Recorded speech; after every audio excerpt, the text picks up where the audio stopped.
Life on Maui would like to thank Your Legacy Video for helping to sponsor this show. Your Legacy Video. Give the gift of a lifetime.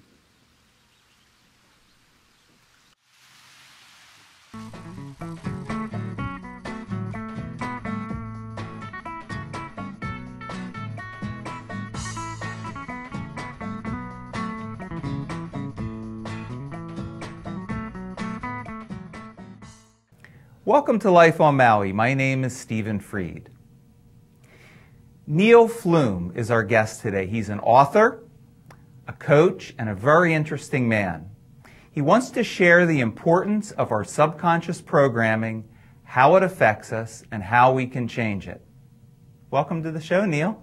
Thanks, Steve. Yeah, Glad to be here. Yeah, great pleasure to have you. I've gotten to know you some personally, and have had some sessions with you that have been very valuable for me. Excellent. That's great. Yeah. Glad to hear it. So, what's the most important thing to know about subconscious programming?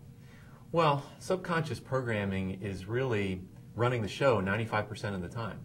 I mean, that's what most people don't understand. They think that their mind is controlled by them, and that through their conscious mind, they are choosing what to think and what to believe and what to feel, and how to react in every moment.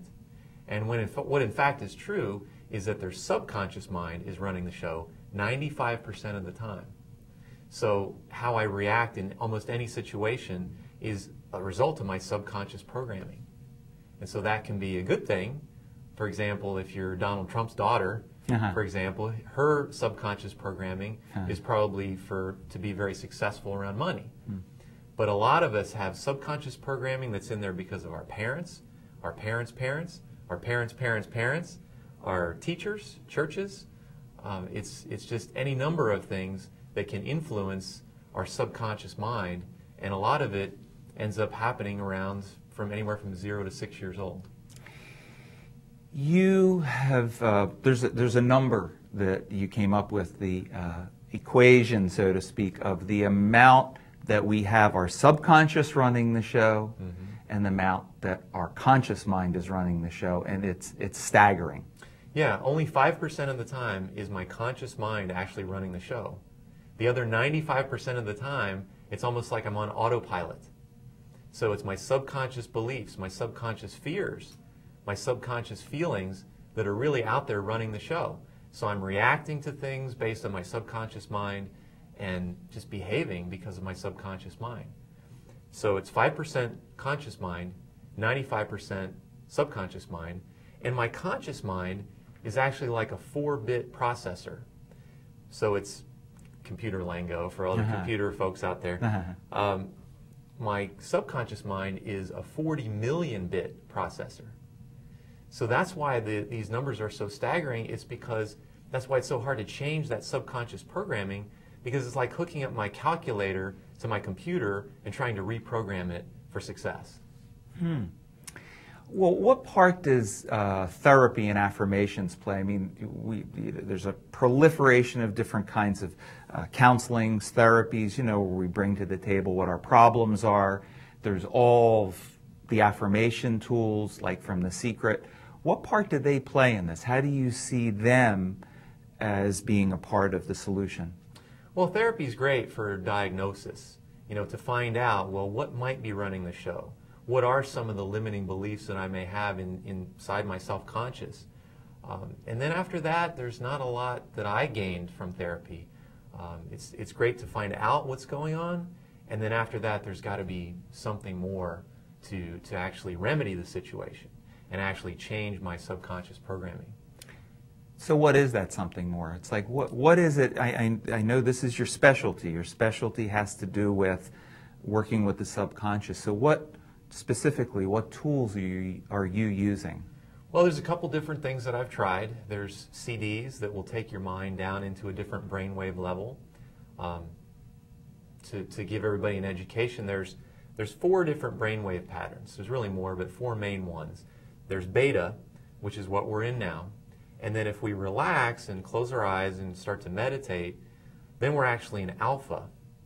If we fall asleep, or if we're the Dalai Lama, and I'm really great at meditating, then I can actually get into Theta on my own without being asleep.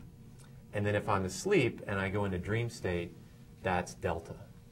And so Theta is where I have access to my subconscious mind. And really only when I get into Theta can I change that programming. Well, this is Neil's book, Be Success. And the subtitle on it, Discover the Secret of Having the Life You Really Want. And not only is it a book, but also here in the back, we've got multimedia, we've got CD, which also play DVD for people who want that format.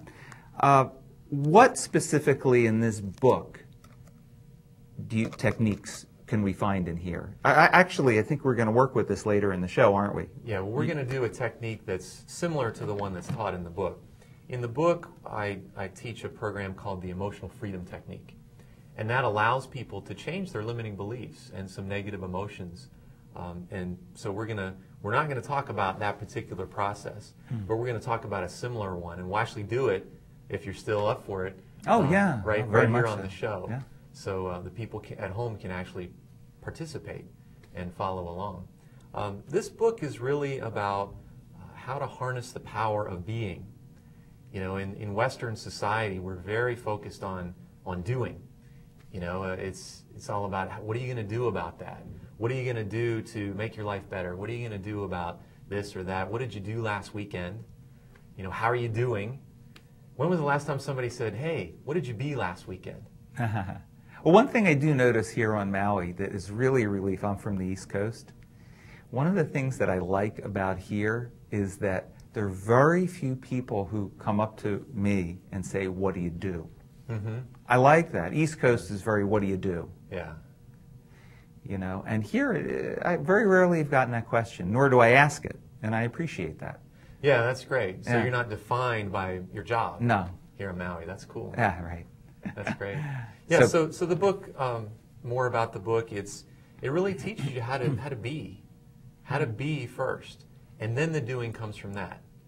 Tony Robbins talks about, he doesn't call it the power of being, but he talks about this process, and he says when he was living on Newport Beach in a $400 a month apartment, you can imagine what that would have gotten him, you know, even 20 years ago. He's very big and tall. He would have been very small in that apartment.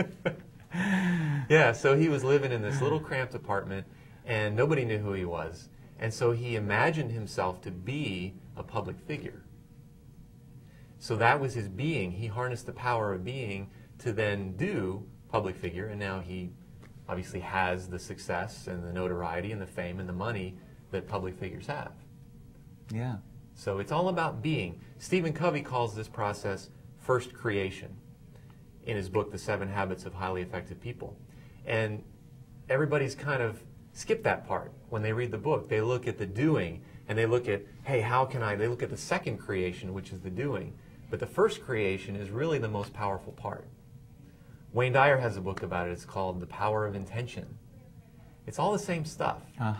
And getting it back to the subconscious programming, it's the subconscious programming that needs to be addressed first before I can truly be success. So to be success, I want to have my thoughts, feelings, and beliefs all lined up and ready to go so that I can then do success and then have success. Yeah, you have a great little slogan. You spend the next 60 years getting over the first 6. Yeah, exactly. And the reason for that is because between age 0 and age 6, we're in Theta and Delta. We're in Delta from age 0 to 2 all the time. A little baby has no access to the other areas of the brain. They're just not there. So tremendously impressionable. Exactly. Tremendously impressionable. Exactly. And then from 2 to 6, they're in Theta and Delta. And it's the same thing. It's almost as powerful then. So you say one thing to a kid when they're between 0 and 6 years old, and it's like a subliminal program. It's like a hypnotic trance, a hypnotic suggestion with those kids. So it's no wonder that, you know, the teacher, the math teacher says to little Jimmy, oh, you're not that good at sports, little Jimmy. You should focus on math and science. Well, the teacher thinks they're doing a favor to little Jimmy, but what they've done is they've created a limiting belief. And so now Jimmy grows up and he's no good at sports, and that idea will be there until he can change that subconscious programming.